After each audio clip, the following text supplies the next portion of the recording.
You know, I came from the private sector.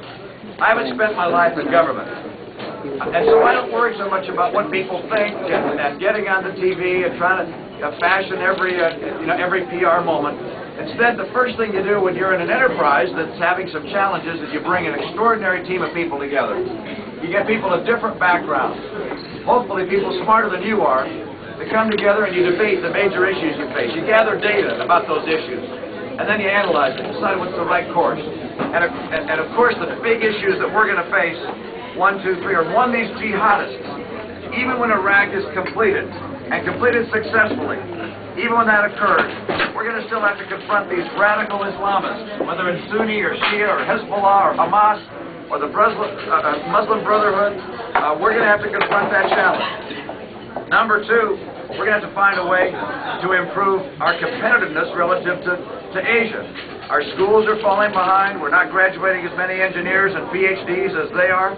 We're going to have to invest in technology, invest in our future, improve our schools as part of it.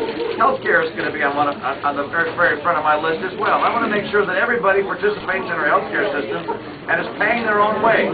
No more just handing it out. Someone said, you know, I know that the opposition party keeps on talking about a government takeover or a government single-payer system. That means government pays for everything. Let me tell you, P.J. O'Rourke, a humorist, had it right. He said, if you think healthcare is expensive now, wait till it's free. Yeah. Oh, yeah. So that's going to be on my list. And then, of course, I want to make sure that we find a way to stop buying so much energy from other people. We're sending hundreds of billions of dollars out of our country to buy oil from people who in many cases don't like us. It's not good for our economy. It's not good for our foreign policy.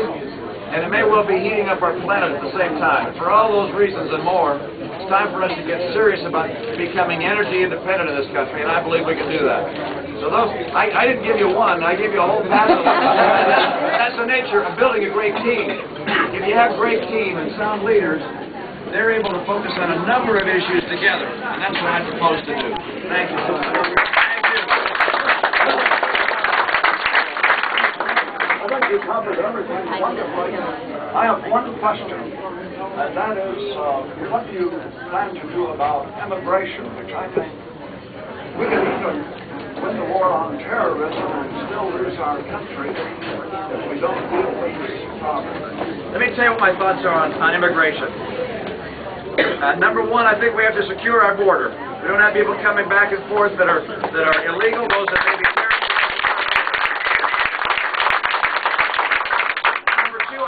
An employment verification system, a biometric tamper-proof card for those that are not citizens of the nation that identifies the individual and determines whether they're able to work in this country, whether they're legally authorized to work. And so an employer that wants to hire someone can say, let me see your card.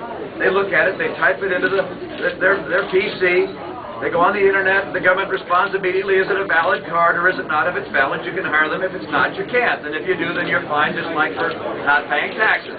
So we have an employment verification system. Now, those two things would go a long way to stopping the flow of people coming to this country, because if you secure the border, and if people who come here can only come here legally and get a job, then you're not going to have people coming here for the purposes of the jobs.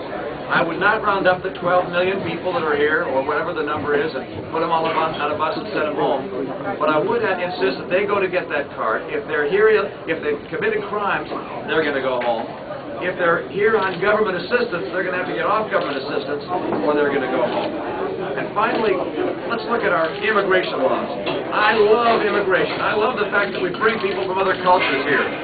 But our immigration laws are upside down. If you have no skills and no education, you can just walk across the border.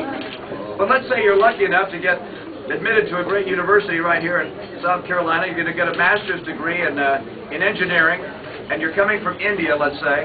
The only condition on coming here for school is that when you're finished, you'll go home. Well, I'd rather have you stay.